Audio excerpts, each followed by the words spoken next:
এই পৃথিবীর বুকে এমন কোন বিচরণশীল জীব নাই যেই জীবের রিস্কের দায়িত্ব আমি আল্লাহ আমার নিজ হাতে গ্রহণ করি নাই। জোরে বলেন সুবহানাল্লাহ। সব রিজেক আমি ছড়াই রেখেছি বিশ্বজুড়ে সর্বত্র।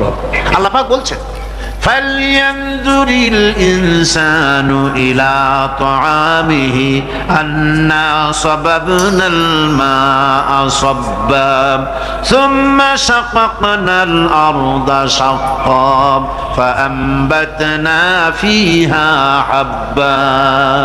আল্লাহ পাক বলছেন মানুষের উচিত নিজ খাদ্যাদির দিকে লক্ষ্য করা, নিজের খাদ্যের দিকে লক্ষ্য করা। যেহেতু এই খাদ্য প্রতিদিন তার সামনে আসে, এদিকে তার লক্ষ্য করা উচিত। আমি কিভাবে আমি প্রথমে জমিনের উপরে পানি বর্ষণ করি, পরে জমিনকে দীর্ণ বিদীর্ণ করি, এরপরে জমিনের ভিতরে উর্বরা শক্তি আমি দান করি। কে বলতেছেন কথা? আল্লাহ পাক বলছেন। এরপরে আমি নানান জাতের ফসল ফলন তোমাদের জন্য আমি দান করে দেই। খাদ্যের দিকে নজর করতে এই জন্য আল্লাহ পাক বলেছেন মানুষ চতুর্দিক থেকে তো চোখ ফিরাতে পারে, মুখ ফিরাতে পারে, কিন্তু খাদ্যের দিকে তার নজর করতেই হয়। সকালে, দুপুরে, বিকালে, রাত্রে সব সময় তার সামনে খাবার আছে। আল্লাহ পাক বলেন খাবারের দিকে একটু নজর করো, কেমন ভাবে কি সুন্দর করে খাবারগুলি তৈরি করে দিয়েছি, শুরু কিভাবে হলো, পরিপক্ক কিভাবে হলো, সেদিকে তোমরা লক্ষ্য করো। সে লক্ষ্য তো করা নাই, সমানে খায়, বিসমিল্লাহ বলেন, আলহামদুলিল্লাহ বলেন, পাইকারি দরে খাইতেই থাকে। আল্লাহ পাক বলছেন খাদ্যাদির দিকে লক্ষ্য করো। এই যে চাউল তোমরা খাচ্ছ, আটা খাচ্ছ, গম খাচ্ছ, মাছ খাচ্ছ, গোশ খাচ্ছ, তাম পৃথিবীর সমস্ত বিজ্ঞানীরা একত্রিত হয়ে একটা চাউল বানাইতে পারবে? জোরে কোন পারবে? না পারবে। পারবে প্লাস্টিকের চাউল, আর কলেরা হয়ে মরবে। পৃথিবীর সমস্ত বিজ্ঞানীরা একত্রিত চাউল বানাতে পারবে না, একটা ডিম বানাতে পারবে না। পারবে একটা বানাতে? পারবে না। বিজ্ঞানীদের প্রশংসা আমরা করি, হ্যাঁ করি, বিজ্ঞানীরা অনেক কিছু বিশ্বকে উপহার দিয়েছে, কিন্তু মূল রবের কাছে আমরা যাই না, তাকে চিনতেও পারি না, সেখানে যাই না। বিজ্ঞানীরা কি করেছে? আল্লাহর বানানো জিনিসগুলি তারা ডিজাইন করেছে। ডিজাইন করতে তো নিষেধ নাই, আর ডিজাইন করাই যায়, সৃষ্টি করতে পারে না। বিজ্ঞানীরা সৃষ্টি করে নাই, ডিজাইন করেছে। কিরকম? আল্লাহ পাক চাউল তৈরি করেছেন। চাউল করেছে কে? বলেন না সবাই। এখন আপনারা সেই চাউল দিয়ে পিঠা বানান, পায়েস বানান, সেই চাউল দিয়ে বা পিঠা, আরো কি যেন খাই চট্টগ্রামে রস দিয়ে, ওটাকে কি কয়? দই পিঠা নাকি ধোঁয়া পিঠা। তো এইভাবে করে আপনি ডিজাইন তৈরি করছেন।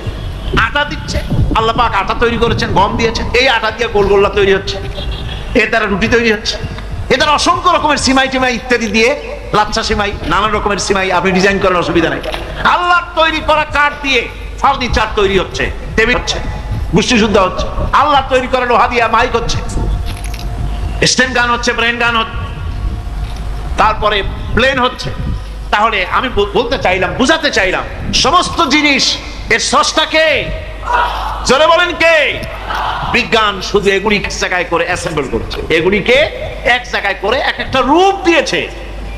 এখানে বিজ্ঞানের কৃতিত্ব আছে ঠিক, কিন্তু আপনারাই বলেন লোহা যদি আল্লাহ তৈরি না করতেন এই মাইক তৈরি হতো? রাইফেল তৈরি হতো? আর রাইফেল যদি নাই হতো তাহলে কারাগারের বন্দুকগুলো মারতেন কি দিয়ে? রাইফেল যদি না হতো যুদ্ধ করতেন কি দিয়ে? ঠিক কিনা? যত মারামারি ইত্যাদি যা কিছু হচ্ছে, তো শুধু মারামারির জন্যই তো আল্লাহ লোহা বানান নাই। লোহার সবচাইতে বড় প্রয়োজন হচ্ছে জমিন কর্ষণ করা, জমিন চাষ করা। এই জমিন চাষের জন্য লাঙ্গল দরকার, শাবল দরকার, খন্তা দরকার, কোদাল দরকার।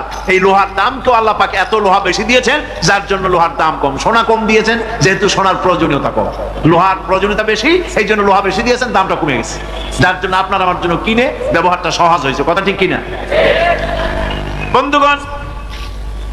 আল্লাহ রাব্বুল আলামিন এইভাবে করে মানুষের রুবুবিয়াতটা, আল্লাহ পাকের রুবুবিয়াত হচ্ছে এই, তিনি মানুষকে সুন্দর করে সৃষ্টি করে যা কিছু প্রয়োজন সবকিছু খাওয়াচ্ছেন, দিচ্ছেন।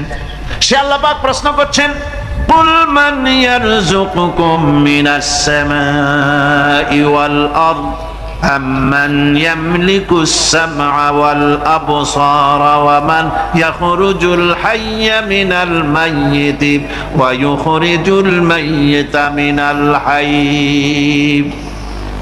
আকাশের প্রশস্ত বুক থেকে এবং জমিনের এই প্রশস্ত বুক থেকে কে রিজেক তোমাদের খাদ্যকে উৎপাদন করে, কে নির্জীব থেকে সজীবকে বের করেন, আর কে সজীবকে নির্জীবে পরিণত করেন, তিনি কে? তিনি হচ্ছেন আল্লাহ পাক। আল্লাহ পাক বলছেন এই প্রশ্ন যদি তাদেরকে করা হয় তো তারা কি বলবে? আল্লাহ পাক বলেন وَمَنْ يُدَبِّرُ الْأَمْرَ فَسَيَقُولُونَ اللَّهُ فَقُلْ أَفَلَا تَتَّقُونَ।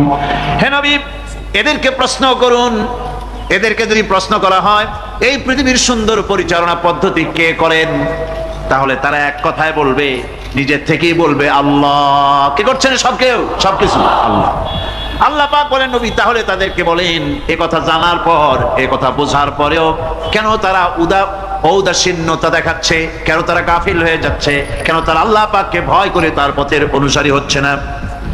যে আল্লাহ রাব্বুল আলামিন এত কিছু করছেন তিনি তার পরিচয় সম্পর্কে বলে দিচ্ছেন, ফাযালিকুমুল্লাহু রাব্বুকুমুল হক ফামাযা বা'দাল হক ইল্লাদ দালাল।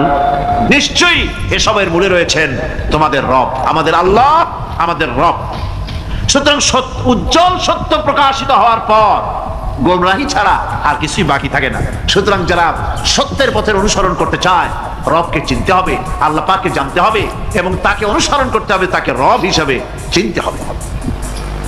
আমার বন্ধুগণ, এটা হচ্ছে সেই রুবুবিয়ত ইলাহি যার দিকে হযরত মূসা আলাইহিস সালাম ইঙ্গিত করেছিলেন ফেরাউন যখন তাকে প্রশ্ন করেছিলেন, ফামান রাব্বুকুমা ইয়া মূসা।